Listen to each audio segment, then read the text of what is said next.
You're watching Auto News Now. I'm Kristen Straklitis. On today's episode, Jamie Butters, host of the Daily Drive podcast, sat down with automotive news supplier editor Lindsay Chappell. They talked about Plante Moran's annual report card on supplier-automaker relations and why Stellantis has plunged further below the rest of the industry. Lindsay Chappell, welcome back to Daily Drive. Good to be back.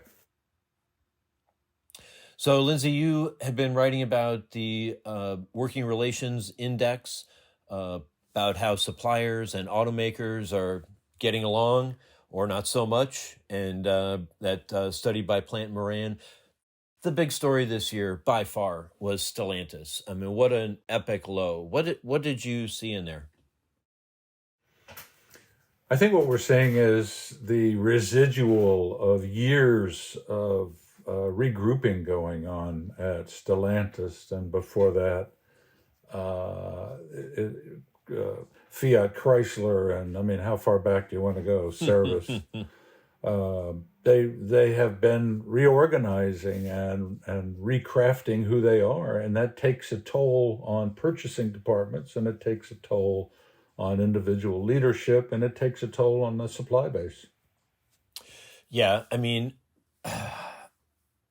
in the short 25 years that I have been covering the auto industry, right, this company has changed ownership 4 times, right? I mean, it's like you can barely get through a product cycle with the same ownership. It was, 1998, Daimler Chrysler. What was it, 2006? It became Chrysler LLC. Then you've got the bankruptcy and Fiat Chrysler, and now Stellantis. It's just been this constant churn, and every time somebody new comes in, they're, oh, well, you're doing it wrong, or here's a chance for us to save $1 billion. Let's make a bunch of rapid changes.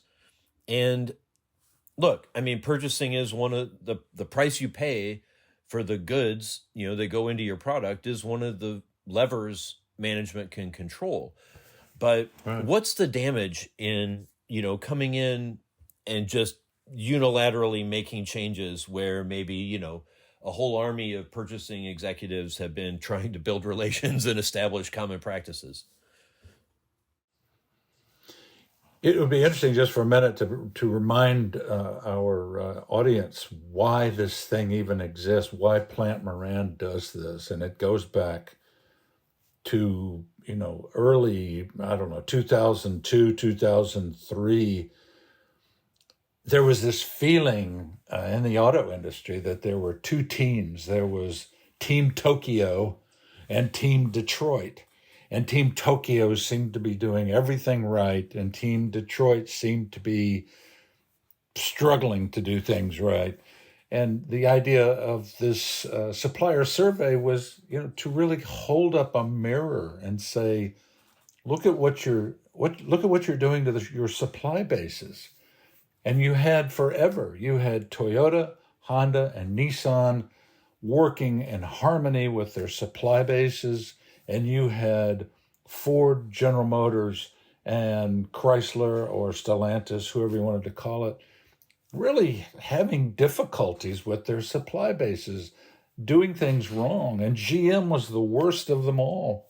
They lived through years of just squeezing the suppliers for money. And you could say, well, it was necessary, or that's the nature of business, whatever. But about 2012, 2013, as we came out of the recession, everybody seemed to get it.